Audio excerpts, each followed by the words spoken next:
এগোটা দিয়েন স্যার পরে। ওকে, আজকে আমরা ডিউ পয়েন্ট পড়াবো, ঠিক আছে? ডিউ পয়েন্ট, তো ডিউ পয়েন্ট বোঝার আগে আমাকে আগে বুঝতে হবে হচ্ছে আহ তোর ভ্যাপর প্রেসার, ঠিক আছে? ভ্যাপর প্রেসার, স্যার এটা কি নতুন কনসেপ্ট? হ্যাঁ, ভ্যাপর প্রেসার। ভ্যাপর প্রেসারটা হচ্ছে, আমি একটা সহজ একটা কনসেপ্ট দিচ্ছি। মনে করো এটা একটা পন্ড, হ্যাঁ, একটা পন্ড ধরে নিচ্ছি আমি একটু। এই পন্ডে মনে করো এটা একটা হচ্ছে ওয়াটার সারফেস। তাহলে ওয়াটার সারফেসে প্রচুর পরিমাণ ওয়াটার মলিকুলস আছে, আমি এভাবে দেখছি ওয়াটার মলিকুলস আছে। আচ্ছা, ওয়াটারের প্রত্যেকটা মলিকুলের কি একটা সার্টেন ম্যাস আছে না? প্রত্যেকটা মলিকুলের একটা সার্টেন ম্যাস আছে না, বলো তো? Yes sir. আছে তো নাকি? কথা বলো। Yes sir. यस ম্যাস सर। আছে, তাহলে বলো তো ম্যাস আছে, আমরা বললাম ম্যাস আছে। আচ্ছা, স্যার প্রত্যেকটা এক মলিকুল মিনিট কি স্যার। স্টিডি নাকি মুভিং, বলো? স্যার স্যার টাইপ 4 কি শেষ করাইছিলেন? হ্যাঁ, শেষ হয়েছে না আমাদের। কোশ্চেন আপনি আরো লিখাইতেন। না আচ্ছা, ওটা আমরা পাঁচটা টিউশন কি ক্লাসে যথেষ্ট নয়? যদি কিছু পাঁচটা বাদ টিউশন থাকে খাইছি। সেটা আমরা নেক্সট ক্লাসে আমরা দেখবো, ঠিক আছে? আমরা এটা কনসেপ্টটা নিয়ে হ্যাঁ। বুঝো।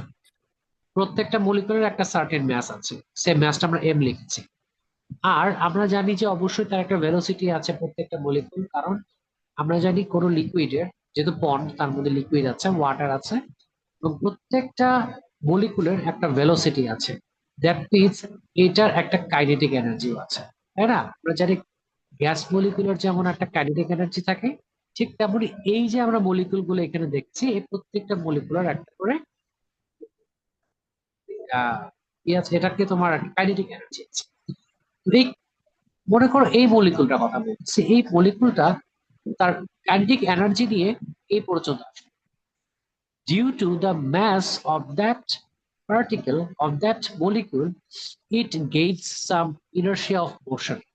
তার inertia of motion এর কারণে এটা বাইরের দিকে বের হয়েছে।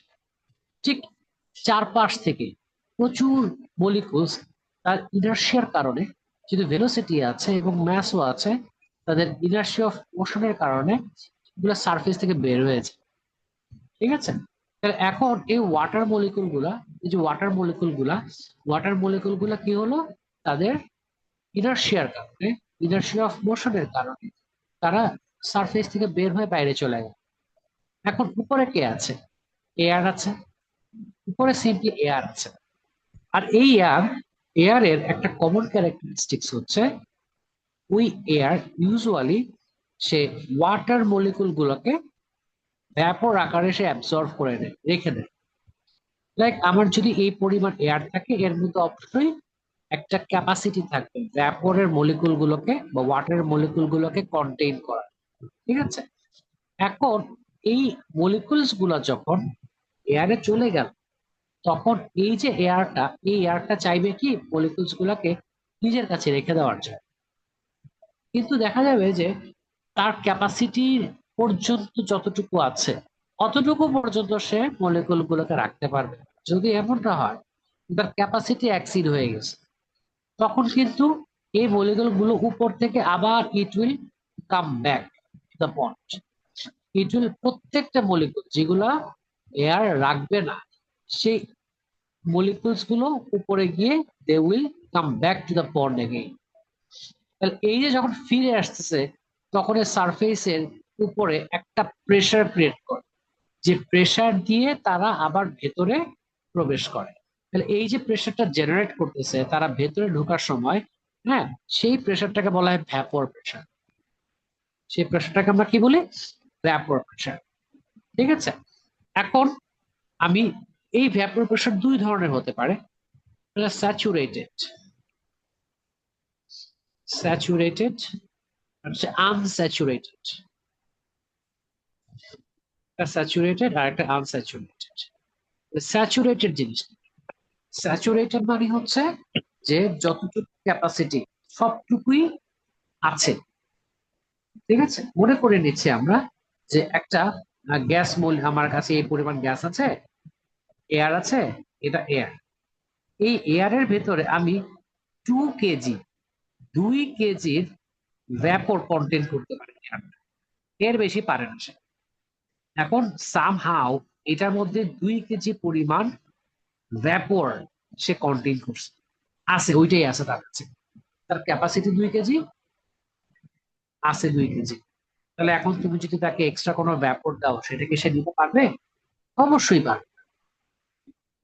এখন তোমার কথা চিন্তা করো, তুমি 2 প্লেট ভাত খেতে পারো, 2 প্লেট ভাত তুমি খাইলা, 2 প্লেটই খাইছো, আর তোমার যদি আর একটু পরিমাণ খাবার দেওয়া হয়, তুমি কি খাইতে পারবা? ইম্পসিবল, কখনোই সম্ভব, তাই না?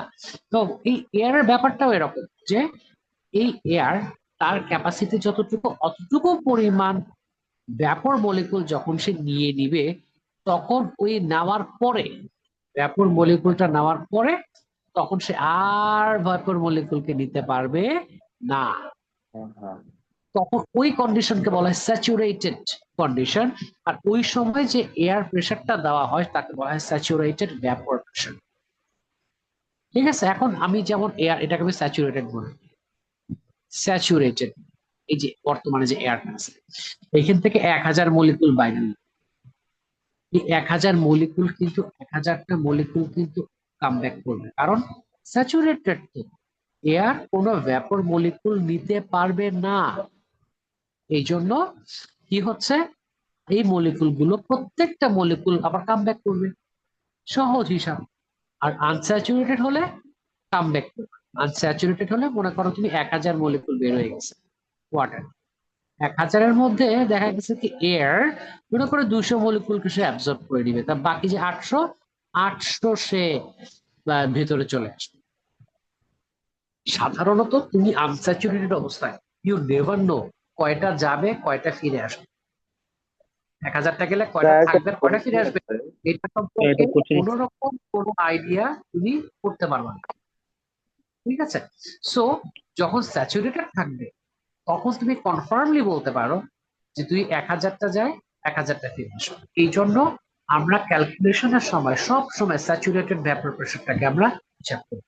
স্যার কারণ কি, আমার একটু বোঝা, হ্যাঁ, এয়ার কি আনস্যাচুরেটেড এর ব্যাপারটা হচ্ছে যে তোমার এয়ারের এখনো ক্যাপাসিটি আছে কিছু, মানে 2 কেজি ক্যাপাসিটি, মনে করো এয়ারের মধ্যে 2 কেজি হচ্ছে তোমার ক্যাপাসিটি আছে, কিন্তু তার কাছে মনে করো ভ্যাপর মলিকুল সব যোগ করলে আমি পাবো মনে করো 1.2 কেজি, তো এখনো সে 800 গ্রাম নিতে পারে, তাহলে এইটা হচ্ছে আনস্যাচুরেটেড। বা 1 কেজি আছে, তখন আরো 1 কেজি নিতে পারবে আনস্যাচুরেটেড।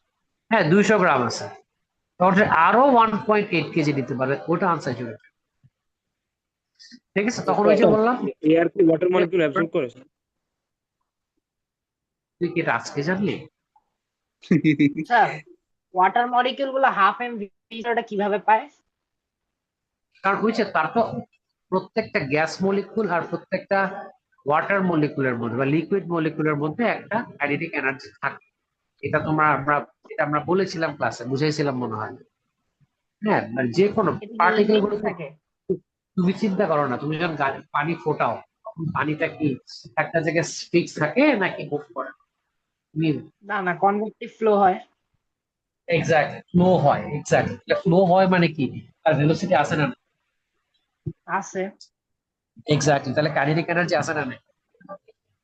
কিন্তু স্যার এটা কি পন্ডের ক্ষেত্রে অ্যাপ্লিকেবল হয়? ওটা তো হিট দিচ্ছি আমি নিচের থেকে। তুমি আমাকে বলো, পন্ডের মধ্যে কি ওয়াটার মলিকুলস গুলা কি এক জায়গায় থাকে? অবশ্যই মুভ করে, এক জায়গা থেকে আরেক জায়গায় মুভ করতে থাকে, কন্টিনিউয়াস প্রসেস। তুমি আমাকে বলো, পন্ডের উপরের দিকে ডেনসিটি আর নিচের দিকে ডেনসিটি কি সমান? তুমি আমাকে বলো, না না, সমান? সেম না। ডেনসিটি ডিফারেন্সের কারণে কি প্রেসার ডিফারেন্স হয় না? হয়, প্রেসার ডিফারেন্স হয়। মলিকুল করবে, আমার কথা বুঝলো? মলিকিউল বুঝছি স্যার, বুঝছি। হ্যাঁ, এই স্যাচুরেটেড এই ক্ষেত্রে যদি স্যার 2000 মলিকিউল যদি থাকে পন্ডে, তাহলে কি ওই যে এয়ার কি কোন মলিকিউলই নিবে না? কেমনে নিবে? এটা তো স্যাচুরেটেড, তার কি নেওয়ার উপায় আছে? ও, ওই 2000ই আবার ব্যাক করবে পন্ডের হ্যাঁ, ভিতরে। এক্স্যাক্টলি। আনস্যাচুরেটেড নিবে। এই যে এটা হচ্ছে স্যাচুরেটেড নাকি আর নিতে পারবে না স্যার, যতটুকু ক্যাপাসিটি ততটুকু আর নিতে পারবে না, এটা তো স্যাচুরেটেড। এটাই হলো ব্যাপার। এখন শোনো, এবার অঙ্কন বুঝছো? হ্যাঁ, বুঝছি বুঝছি। এবার বুঝো। এখন ঘটনা হচ্ছে যে আমরা যেন ক্যালকুলেশনের সময় স্যাচুরেটেড নিব সবসময়। ওকে, এবার আমরা একটা চিন্তা করি ডিউ পয়েন্ট। একটু হোল্ড করো তো 1 মিনিট।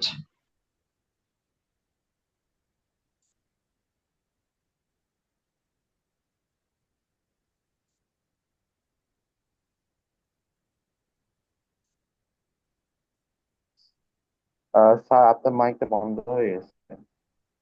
আচ্ছা স্যার, কথা বলতেছি। হ্যাঁ, কি আমার কথা শুনতেছো না তোমরা? হ্যাঁ, শুনতে পাচ্ছি এখন। না, তাই না? বলো।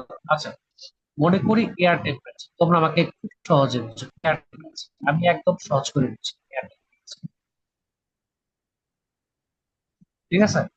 না বুঝলে বলবা। এটা সবচেয়ে এই চ্যাপ্টার সবচেয়ে গুরুত্বপূর্ণ কনসেপ্ট কিন্তু এই ডিউ পয়েন্টের কনসেপ্ট। ঠিক আছে, ভালো করে গেল। এয়ার টেম্পারেচার আছে, ধরে নেই প্রেজেন্ট। আমি কিন্তু আমার মতো করে বুঝাচ্ছি, ব্যাপারটা এমন না যে এটা লজিক। হ্যাঁ, বাট এরকমই কিছুটা ব্যাপার। ঠিক আছে, আমি জাস্ট বুঝার স্বার্থে আমি আমার মতন এক্সাম্পল ইউজ করি। ঠিক আছে, ক্যাপাসিটি বুঝো। মনে করো air temperature 30 degree Celsius, present vapour, water vapour, present in.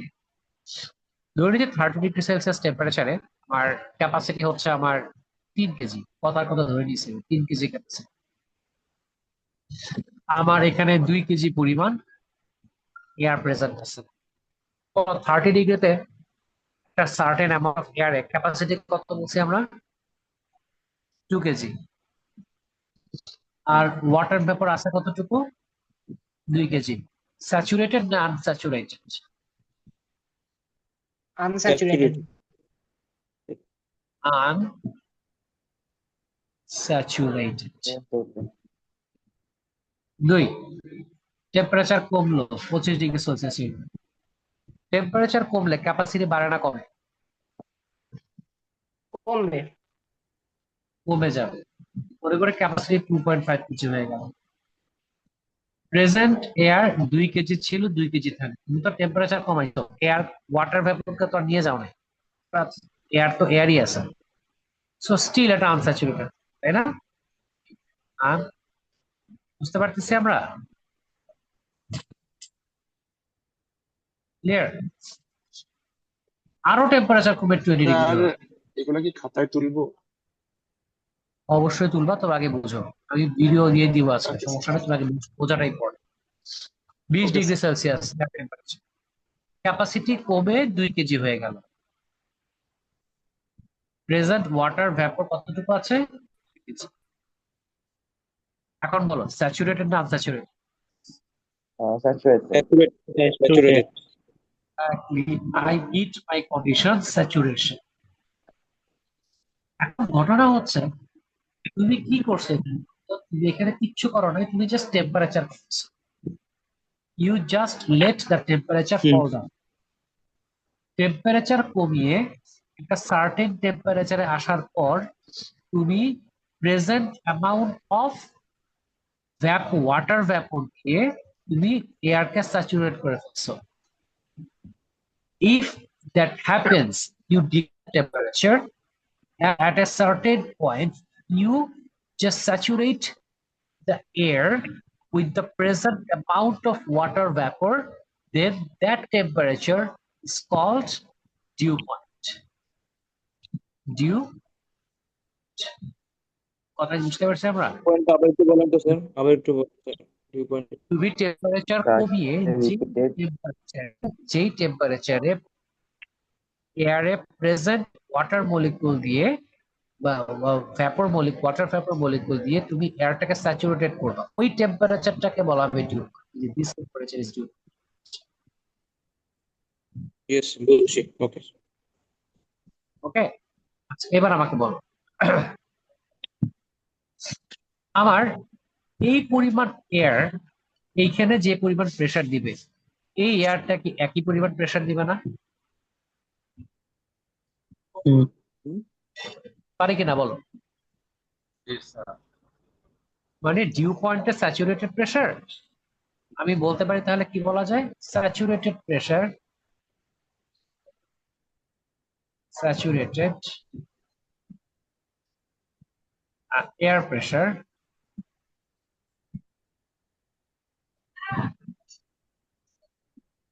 at dew point is equal to unsaturated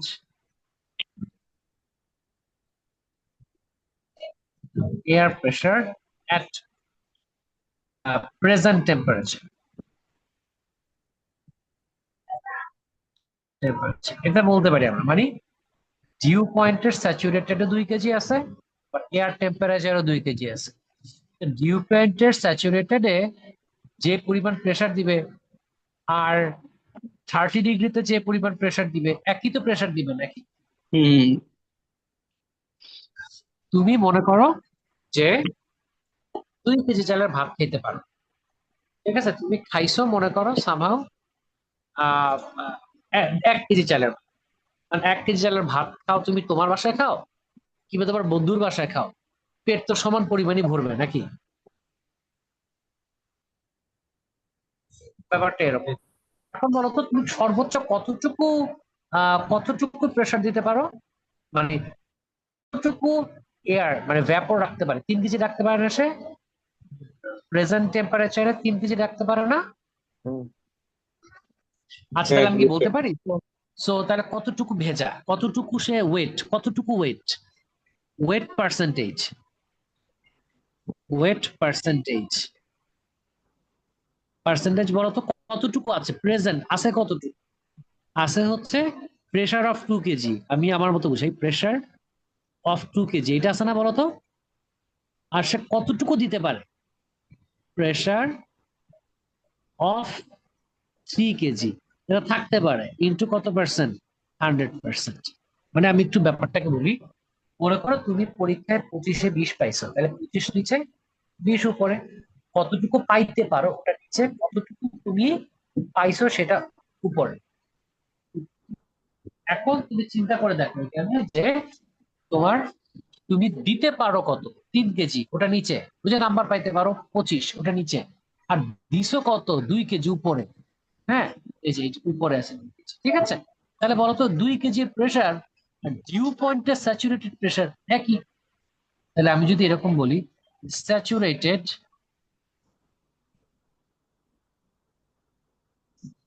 vapor pressure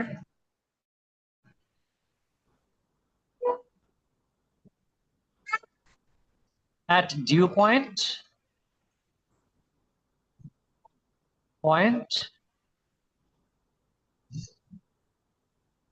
আমি আসলে লেখার বাজে অবস্থার জন্য দুঃখিত, কারণ হচ্ছে আমি এখন বিয়ে বাড়িতে আছি, বুঝছো? হ্যাঁ ওইদিকে অনুষ্ঠান হইতেছে, আমি এখানে এখন এক বিয়ে বাড়িতে আছি। মানে স্যার আপনার আর কি ও অনুষ্ঠানে বসে বসে ক্লাস করাচ্ছে? জি জি জি জি। ডেডিকেশন দেখ, ডেডিকেশন। ডেডিকেটেড স্যার টিচার আজকে এরকম। না করালেই পারতেন স্যার, কষ্ট হলো আপনার।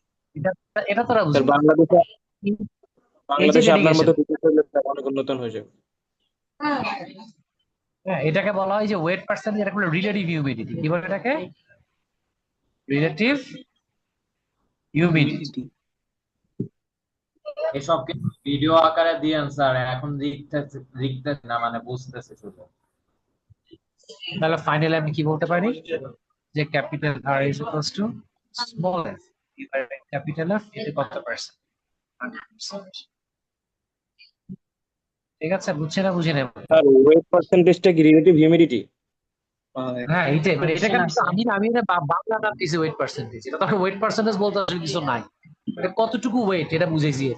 হ্যাঁ এটা তো আসলে এটা বলতে আসলে কোনো শব্দ নাই। ওয়েট পার্সেন্ট আমার নিজের বানানো শব্দ, ফিজিক্সের ভাষায় এটা কোনো শব্দ নেই। বুঝানোর স্বার্থে আমি এই শব্দটা ইউজ করছি, ঠিক আছে? বল কি করছেন? আর এই যে আপনি হচ্ছে প্রেসার কেন ক্যালকুলেট করছেন আসলে এই রিলেটিভ হিউমিডিটি ক্যালকুলেশনের সময়? আচ্ছা এই একটা ভালো কথা বলছি। আমি রিলেটিভ প্রেসার কেন ক্যালকুলেট, তুমি আমার বলো যে স্যাচুরেটেড যখন থাকবে, আমি যখন এখানে যখন স্যাচুরেটেড থাকবে তখন 1000টা মলিকুল যাবে, 1000টা মলিকুল যাবে, 1000টা মলিকুলই ফিরে আসবে। তাহলে হ্যাঁ দেখো, স্যাচুরেশন যত বেশি, হিউমিডিটি যত বেশি, তত বেশি পরিমাণ আহ কি বলা যায়, ওয়াটার মলিকুল ব্যাক করবে, তত বেশি পরিমাণ প্রেসার হবে। মনে করি আমি 90% হিউমিড, এর মানে, আর 90% হিউমিডিটি মানে হচ্ছে তোমার 900 মলিকুল ফিরে আসছে, 900 মলিকুল ফিরে আসছে। তাহলে আগে 1000 ফিরে আসছিল, আর এখন 900 ফিরে আসতেছে। এর মানে কি, আগে প্রেসার বেশি ছিল, 80% হিউমিডিটি, এর মানে তোমার 800 মলিকুল ফিরে আসবে। 800 মলিকুলের প্রেসার আরো কম, 70% হিউমিডিটি, তাহলে 700 মলিকুল ফিরে আসবে। 700 মলিকুল প্রেসার আরো কম। দেখো কি, তুমি তোমার যত বেশি হিউমিডিটি বাড়তেছে, তোমার মলিকুল ফিরে আসার সংখ্যাটা বাড়তেছে, প্রেসারও তত বাড়তেছে। তাহলে এই জন্য প্রেসার দিয়ে, ভ্যাপর প্রেসারটা মলিকিউলকে নির্দেশ করে, মলিকিউলের সংখ্যাকে হচ্ছে কোয়ান্টাইজ করে। হ্যাঁ এক্সাক্ট, মানে অ্যাপ্রক্সিমেট এরকমই, আচ্ছা, বুঝতে পেরেছি? Glacier constant. স্যার স্ক্রিনশট নিব। তার একটু উপরে স্যার একটু উপরে উঠান স্যার, লিখতে পারেন উপরে। স্যার আপনি কি রেকর্ড দিবেন না এটা? স্যার আরো উপরে আহ, উঠান স্যার। স্যার অঙ্কন স্ক্রিনশট গুলো একটা পাঠিয়ে দিস তো। আচ্ছা সরি স্যার স্যার এগুলো কি রেকর্ডিং দিবেন না? স্যার, এখন নিচে নামুন স্যার। এটা এটা আরে কি হ্যাঁ ভাই, রেকর্ডিং দিবে, তোরা এত ঝামেলা করস কেন? ইউটিউবে পাঠিয়ে দিবি, চিন্তা করিস না। তুমি নতুন নাকি তাসরি? নতুন নতুন এসেছে। তাশরিফ হ্যাঁ, আমি ব্যাপারটা নতুন বুঝতেছে ছাত্র। না, ও ভাবতেছে ও রেকর্ডিং পাবে। তাসরিফ অনেক তাশরিফ তুই আশায় আশা থাক তাশরিফ। আশায় থাক এই তাসরিফ। আশায় আমরাও ছিলাম, পাশে আশা। তুই তুই রেকর্ডিং পেয়ে যাবি, টেনশন করিস না। এই দেখ, স্যার ওরা যা বলছে এটা কি সত্যি? তুমি শোনো, বৃক্ষ তোমার নাম কি, ফলেই পরিচয়। তুই একটু দেখ তুই পাস কিনা, নিন্দুকের কথা তুই কেন বিশ্বাস করিস? তুই আপনি দেখে তোকে প্রমাণ পার্সোনালি নিয়ে। দিবেন স্যার, আমাদেরকে দিবেন না? আমি কেন পার্সোনাল দিব? সবাইকে দিব, সবাই আমার স্টুডেন্ট, আমার স্নেহ ভাজন ছাত্র সব।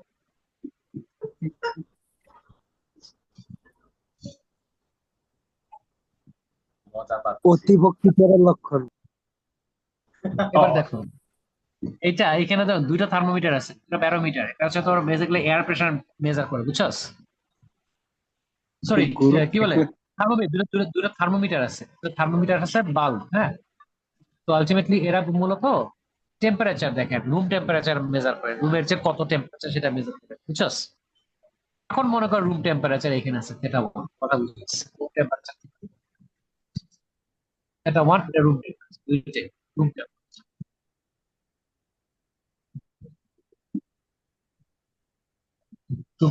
এখন কি হলো, আমি এই থার্মোমিটারের একটা কাজ করলাম, এই থার্মোমিটারের এই জায়গাতে আমি একটা ওয়েট কটন দিয়ে মুড়াই দিলাম, ওয়েট কটন, ওয়েট কটন। এখন বলতো, ওয়াটারের কাজ কি? ওয়াটারের কাজ হইতেছে, সহজ কথা, ওয়াটারের কাজ হইতেছে যে সে টেম্পারেচার নিয়ে সে ইভাপোরেট করবে নাকি। থার্মোমিটারের মধ্যে টেম্পারেচার আছে, তার টেম্পারেচার ছিল θ1 ছিল এক সময়। এখন ওয়েট থার্মোমিটারের এই ওয়েট কটন এর মধ্যে যে ওয়াটার আছে, সে ওয়াটার থার্মোমিটার থেকে কিছু পরিমাণ টেম্পারেচার নিয়ে যাবে, হিট নিয়ে যাবে, হিট নিয়ে এর টেম্পারেচার নামায় θ2 করে দিবে, θ2 করে দিলে এরপরে সে বাকিটা কি হয়ে যাবে, ভ্যাপর হয়ে যাবে। θ2 কে আমি কি বলবো? টেম্পারেচার অফ ওয়েট থার্মোমিটার শেষ করে নিয়ে যাচ্ছি।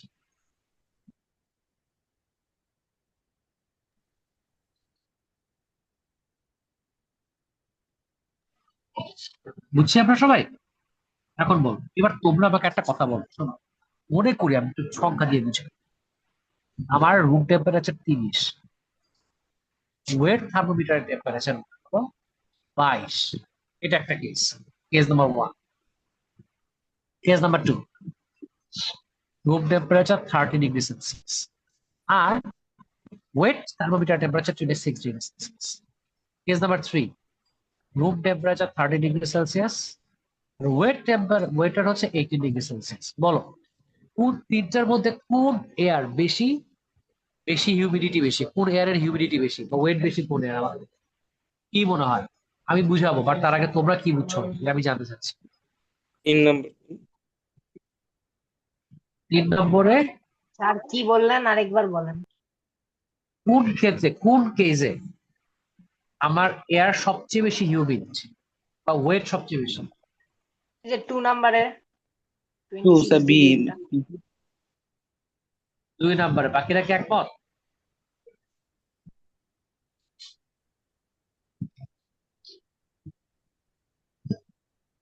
বাকিরা কি একমত? কথা বলে না। You have to answer. মত সবাই? স্যার শিওর না। কেন শিওর না? Tausif is absolutely right. এবার 1 নম্বর কেস দেখো। কেস 1 দেখো, টেম্পারেচার ফল করছে কত? এটা 1 মাইনাস থেটা 2। কেন কত? কেস 1 এ কত? মাত্র 8 ডিগ্রি সেলসিয়াস। কেস 2 তে কত? এটা 1 মাইনাস থেটা 2। এখানে কত হচ্ছে? মাত্র 4 ডিগ্রি সেলসিয়াস। কেস 3 আমরা কি বলতে পারি? Theta 1 minus theta 2। এটা কত পাইছি আমরা? 12 ডিগ্রি। এখন বলো টেম্পারেচার সবচেয়ে কম ফল করছে কোথায়? কোন কেসে? 2 তে স্যার টেম্পারেচার বিতে, সবচেয়ে কম। 2 তে। 2 তে স্যার, 2 তে এর মানে হচ্ছে কেস 2 তে আমার হিউমিডিটি। কথা বলতে দে। কেস 2 তে আমার মানে ইভাপোরেট করার প্রয়োজন নাই। বাতাসে এত পরিমাণ ভ্যাপর আছে যে বাতাসের ভ্যাপর দরকার নাই। আর বাতাসে যেহেতু এত ভ্যাপর দরকার নাই, এই জন্য তার টেম্পারেচারও ফল করছে অনেকটা কম। ঠিক আছে? অর্থাৎ আমার থেটা 1 মাইনাস থেটা 2 যত কম, বাতাসের হিউমিডিটি তত বেশি, বাতাস তত বেশি ওয়েট। বুঝতে পারছি? বাতাস তত বেশি। কথা কি বুঝছি না বুঝি নাই? মানে স্যার মানে টেম্পারেচার কম, বাতাসে হিউমিডিটি টেম্পারেচার কম। হ্যাঁ, এটা হচ্ছে মোস্ট ওয়েট, সবচেয়ে বেশি ওয়েট। কথা বুঝছি না বুঝি নাই? হুম। আচ্ছা, এবার একটা কাজ কর, তোরা একটু কষ্ট করে আবার জয়েন কর, নেক্সট সেশনে বাকিটা বুঝাচ্ছি। ওকে? হুম।